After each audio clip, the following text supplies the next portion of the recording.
बहुत बड़ा मामला, एक बहुत अहम खबर आपके सामने रखते हैं। भारत के रूस से बढ़ते ताल्लुकात पर मगरबी ममालिक में तशवीश पाई जाती है। रशियन प्रेसिडेंट जो है वो भारत का विजिट करेंगे।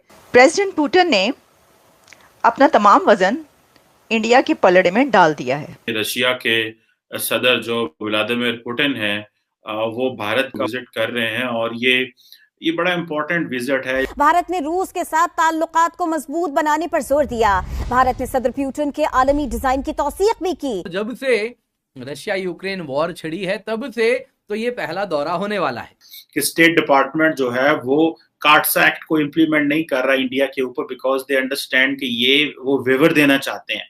अच्छा, इंडिया को वेवर मांग नहीं रहा लेकिन वो देना चाह रहे हैं। देखें, ये होता है कि when you are powerful enough तो आपको हर कोई कंसेशन देना चाह रहा है। पाकिस्तान के ऊपर कोई सैंक्शंस नहीं आएंगे तो मैं खुशी से ले लूंगा। तो आप सैंक्शन से घबरा रहे हैं ना, भी इंडिया अगर खरीद रहा है। तो मैं पूछता था कि रशिया और पाकिस्तान के ताल्लुकात इतने अच्छे क्यों नहीं होते। पाकिस्तान के सदर, वजीर आजम, आर्मी चीफ, ये सारे जाते हैं लेकिन वहां से कोई नहीं आता अमूमन। अगर हम इस बार के G20 मीटिंग को देखें तो वहां असलियत में मोदी जी एक स्ट्रॉन्ग लीडर की फॉर्म में गए।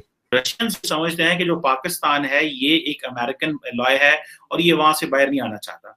इसके साथ अगर आप ब्लूमबर्ग देखें तो वो कह रहे हैं कि देखिए हम तो किस प्रकार से सोचे थे, पुतिन को आइसोलेट करेंगे, यहाँ तो ये भारत जा रहे हैं। हिंदुस्तान के पास $600 अरब का फॉरेन एक्सचेंज रिजर्व पड़ा हुआ है। जय हिंद दोस्तों, स्वागत है एक और वीडियो में। दोस्तों, रूसी राष्ट्रपति व्लादिमीर पुतिन जल्द भारत दौरे पर आ सकते हैं। राजनयिक सूत्रों ने बताया कि दोनों पक्ष इस यात्रा की संभावनाएं तलाश रहे हैं, लेकिन अभी इसे अंतिम रूप नहीं दिया गया है। प्रधानमंत्री नरेंद्र मोदी इस साल जुलाई में मॉस्को में जब पुतिन से मिले थे तो उन्हें भारत यात्रा के लिए आमंत्रित किया था। क्रेमलिन के प्रवक्ता दिमित्री पेस्कोव ने इस घटनाक्रम की पुष्टि करते हुए कहा कि पुतिन की भारत यात्रा की तारीखों की घोषणा जल्द ही की जाएगी। 2022 में रूस यूक्रेन युद्ध शुरू होने के बाद से पुतिन की यह पहली भारत यात्रा होगी। पिछली बार रूसी राष्ट्रपति व्लादिमीर पुतिन ने 6 दिसंबर 2021 को नई दिल्ली में प्रधानमंत्री नरेंद्र मोदी के साथ 21वें भारत रूस वार्षिक शिखर सम्मेलन के लिए भारत का दौरा किया था। अभी तक भारत ने आधिकारिक रूप से पुतिन की यात्रा पर मीडिया रिपोर्ट पर कोई प्रतिक्रिया नहीं दी है।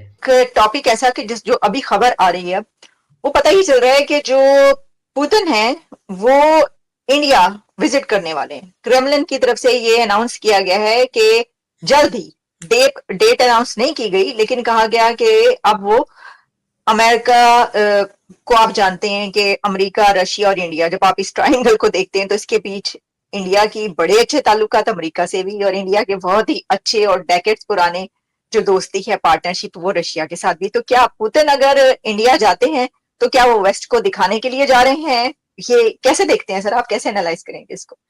नहीं, वेस्ट को दिखाने के लिए तो डेफिनेटली उसमें एक एलिमेंट है, लेकिन यह है कि इंडिया ने हमेशा जो है वो हर एक के साथ अच्छे ताल्लुकात कायम रखे हैं और एक नॉन अलाइंड जो है वो मेंबर के तौर पे उन्होंने कभी भी जो है ना वो बड़े जितने भी जंग हुए हैं उसमें उन्होंने कभी किसी का साथ नहीं दिया है, बल्कि हमेशा से जो है ना वो, मतलब इवन कोल्ड वॉर में उन्होंने जो है ना वो एक न्यूट्रल एलाई के तौर पे, एक न्यूट्रल मेंबर के तौर पर उन्होंने अपना रोल अदा किया था।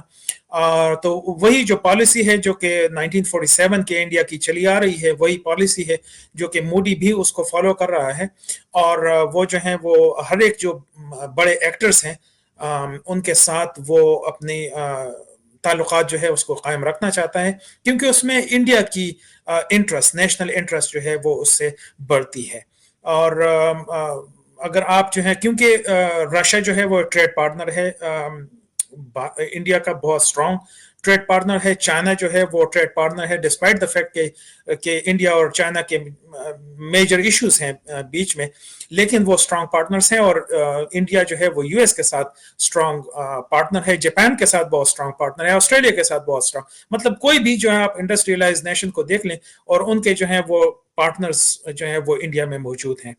तो इस वजह से रशिया जो है वो उसको एक स्ट्रॉन्ग पार्टनर के तौर पे देखते हैं और इसी मतलब इससे जाहिर होता है कि वो कितना इम्पोर्टेंस देते हैं इंडियन रिलेशंस को।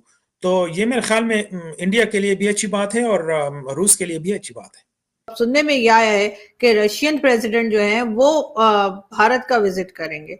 इस विजिट को आप कैसे देखते हैं? लेकिन उससे पहले थोड़ा सा अगर आप मुझे परमिशन दें तो मैं G20 में पीएम मोदी बहुत से लीडर्स के साथ उनकी मुलाकातें हुई हैं, जिसमें इटालियन पीएम भी हैं और कई दूसरे लोग भी हैं।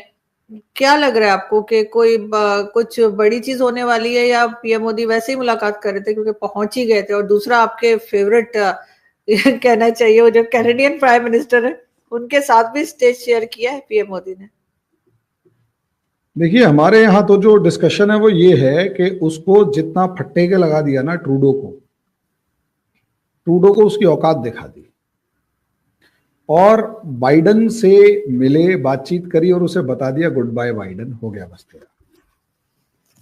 और रही बात बाकियों से जो मिले, देखिए सारी खबरें बाहर तो आई नहीं है, लेकिन इतना पक्का है बाकियों से जो मिले, मैं हमने पिछली बार भी डिस्कस किया था कि अल्टीमेटली बाइडन का जो मामला है, अगर हम इस बार के G20 मीटिंग को देखें तो वहां असलियत में मोदी जी एक स्ट्रॉन्ग लीडर की फॉर्म में गए। पिछले बार वाला जो G20 हुआ था उसमें ये था कि अगली बार मोदी जी, अगले वाले G20 से पहले मोदी जी का इलेक्शन होना है, या मतलब इंडिया का इलेक्शन होना है। अब इंडिया का इलेक्शन होना है तो उसमें मोदी जी आएंगे नहीं आएंगे, हालांकि सभी मानकर चल रहे थे कि यार आना तो इसने है, बट स्टिल। लेकिन इस बार तो मोदी के बारे में स्टैंप लगी हुई है ना कि 5 साल है भाई, तो ये तो जाने वाला नहीं है। वहां बैठे हुए बाइडन जो है उनको सी ऑफ हो चुका है कि अच्छा भाई साहब, अब आपका तो समय खत्म हुआ। ट्रूडो की कुर्सी हिल रही है तो ट्रूडो वैसे कमजोर है। ब्रिटेन के प्राइम मिनिस्टर नए वाले आए हैं, नाम मेरा उनका ध्यान से उतर रहा है, और भी ऐसे बहुत सारे हैं जो चेंज हुए। अच्छा, जर्मनी भी बैठा हुआ है, तो जर्मनी की जो सरकार है वो भी तो कमजोर है। जर्मनी की सरकार अंदर, मतलब जर्मनी की सरकार से जो सपोर्ट था वो ले लिया और माइनॉरिटी गवर्नमेंट चल रही है। तो शॉर्ट में कहने का मतलब ये है कि इस बार वाला G20 बड़े हल्के मायनों के साथ हुआ। पुतिन है नहीं, बाइडन जा रहे हैं, इंडिया चाइना की जो दोस्ती हो गई है, दोस्ती नहीं कहेंगे इसे, ये 10 साल का सीज फायर मान लीजिए कि एक टेम्परेरी सीज फायर है। लड़ाई होगी, जम के होगी। बस ये है कि जब चाइना को एक एश्योरेंस शायद मिल चुका है कि जब वो अपने ईस्टर्न फ्रंट पे ताइवान के आसपास लड़ रहा होगा, तब इंडिया की तरफ से उसे परेशानी नहीं होगी। लेकिन जिस टाइम पर इंडिया को लगेगा कि चाइना को ज्यादा ही डोमिनेट कर रहा है, तो वहां इंडिया हो सकता है कुछ ना कुछ गेम खेले। क्योंकि मेरा ऐसा मानना है कि हाइपरसोनिक मिसाइल का टेस्ट करना या वेपनरी को बहुत तेजी से बढ़ाना इंडिया के बारे में ये बता रहा है कि India is not in a comfortable zone. India अभी भी बहुत एक्टिव जोन में है और बहुत एक्टिवली अपने आप को डेवलप करने की कोशिश कर रहा है, एडवांसमेंट की तरफ ले जाने की कोशिश कर रहा है, क्योंकि उसे पता है कि आगे आने वाले टाइम में सुपर पावर बनना है तो एक बार तो कॉन्फ्लिक्ट होगा। अब उस कॉन्फ्लिक्ट में कब एंटर करेंगे वो हम अपने टाइम के अकॉर्डिंग डिसाइड करेंगे, अपनी वेपनरी, अपनी कैपेसिटी, अपनी सब चीजों की। और 100% तो प्रिपेयर कभी कोई होता ही नहीं है, इतना समझ लीजिए। तो शॉर्ट में कहने का मतलब ये है कि G20 मुझे इस बार बहुत ज्यादा इफेक्टिव या कंक्लूसिव या किसी तरीके का बड़ा रिजल्ट देने वाला नजर नहीं आ रहा।